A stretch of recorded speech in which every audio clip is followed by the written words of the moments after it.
नमस्कार। Something in between के 27th episode में आपका स्वागत है। कोरोना के मोर्चे पर अग्नि परीक्षा दे रहे देश में एक बात साबित हो गई, वह यह है कि देश की जनता तो शराब के बिना रह सकती है, मगर हमारी सरकारें नहीं। लॉकडाउन के दौरान लोग सब्र बांधे रहे, मगर सरकार के सब्र का बांध टूट गया। इसलिए कोरोना संक्रमितों की संख्या में खतरनाक स्तर पर प्रतिदिन हो रही बढ़ोतरी के बावजूद केंद्र सरकार ने शराब की दुकानें खोलने की छूट दी। लॉकडाउन के पहले दिन से ही इस छूट का इंतजार कर रही राज्य सरकारों ने इसे हाथों हाथ लिया, ये जानते हुए भी कि इस फैसले से कोरोना को हराने की सबसे पहली और सबसे महत्वपूर्ण शर्त शारीरिक दूरी के उपाय की धज्जियां उड़ जाएंगी। सोमवार को देश में यही हुआ। देश भर के शराब के ठेकों पर भीड़ अनियंत्रित हो गई। शारीरिक दूरी का नियम मजाक बनकर रह गया। जाहिर तौर पर हमारी राजनीतिक व्यवस्था ने ऐसे देश का निर्माण किया है जिसमें शराब भले ही लोगों के लिए मौत का सौदा हो, मगर यही शराब सरकारों के लिए संजीवनी है। ये शराब केंद्र और राज्य सरकारों की अर्थव्यवस्था की रीढ़ बन गई है। विश्वगुरु बनने की तमन्ना लिए घूमने वालों को ये जानकर हैरानी हो सकती है कि देश के राज्यों के राजस्व का 15 से 25% हिस्सा शराब से आता है।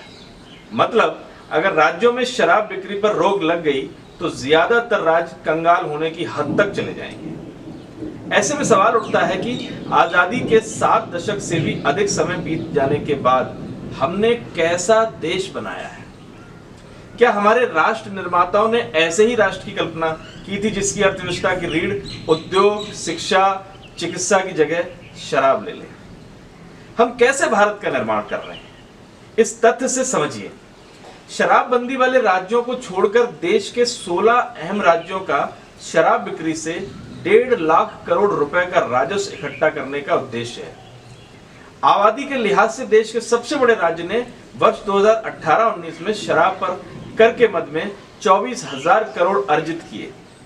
अनुमान है कि देश में 41 दिनों की शराबबंदी के कारण राज्यों को करीब 30,000 करोड़ के राजस्व का नुकसान हुआ। शराबबंदी खत्म होने के पहले दिन सोमवार को देश भर में 3,000 करोड़ रुपए की शराब बिक्री हुई। चूंकि शराब और पेट्रो पदार्थ ही केंद्र और राज्य की आय का मुख्य स्रोत है, इसलिए लॉकडाउन के दौरान प्रधानमंत्री की मुख्यमंत्रियों के साथ हुई बैठक में सभी राज्य शराब बिक्री की छूट चाहते थे। कई मुख्यमंत्रियों ने तो बाकायदा इस आशय की प्रधानमंत्री से मांग भी की।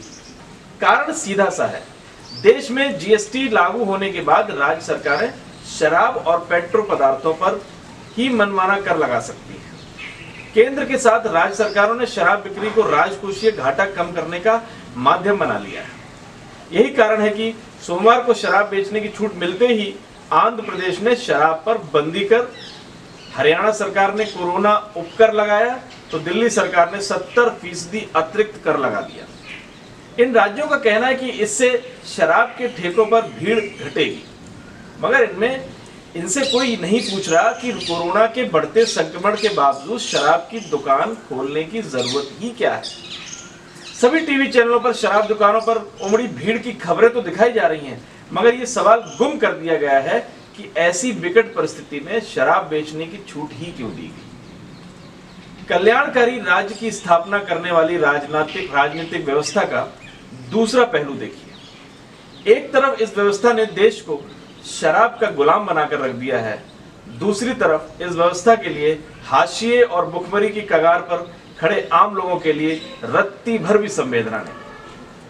ये व्यवस्था विदेश में फंसे लोगों को तो मुफ्त में हवाई जहाज से देश में वापस ला सकती है, मगर लाखों की संख्या में महानगरों में फंसे मजदूरों के लिए अब तक आधा दर्जन विशेष ट्रेन भी नहीं चलाई गई। इन मजदूरों को घर वापसी के लिए किराया ही नहीं वसूला जा रहा, बल्कि अंग्रेजी में ऑनलाइन फॉर्म भी भरने का निर्देश दिया गया। जैसे तैसे अगर किसी मजदूर ने फॉर्म भर भी लिया तो इन्हें खुद ही कोरोना टेस्ट कराने का फरमान सुनाया गया।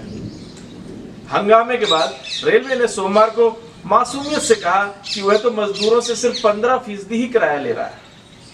कई राज्यों ने मजदूरों के किराए के भुगतान की घोषणा की है, मगर अहम सवाल है कि रोजगार, रोजी रोटी गंवाने और 2 जून की रोटी के लिए तरसने वाले इस वर्ग से एक पैसा भी किराए के रूप में क्यों वसूला जाना चाहिए? इन्हें वापस इनके घर भेजने के लिए सरकारों के पास कोई ठोस योजना तक क्यों नहीं है? सवाल बेहद अहम है। जिस देश की अर्थव्यवस्था शराब पर आश्रित हो, क्या उस देश को विश्व गुरु बनने का सपना देखने का हक है? क्या शराब की कमाई पर टिकी राजनीतिक व्यवस्था कभी भी कल्याणकारी राज्य की स्थापना कर सकती है? कल्याणकारी राज्य का मतलब ऐसे राज्य से है जहां बुनियादी जरूरतों तक आम आदमी की बेहद आसान पहुंच हो। जिस देश में सरकारें शिक्षा, चिकित्सा और रोजगार पर सबसे ज्यादा खर्च करती हों, आप खुद सोचिए कल्याणकारी राज्य के इन मानकों पर हम कहां खड़े? क्या अब भी हमें विश्व गुरु बनने का दम बचा रहना चाहिए? हमने आम लोगों को बुनियादी जरूरतों तक पहुंचने के बदले शराब तक आसान पहुंच दी है। जाहिर है जिस देश की अर्थव्यवस्था शराब पर टिकी हो, उसे विश्व गुरु बनने का सपना हकीकत कम फसाना ज्यादा लगती है। नमस्कार।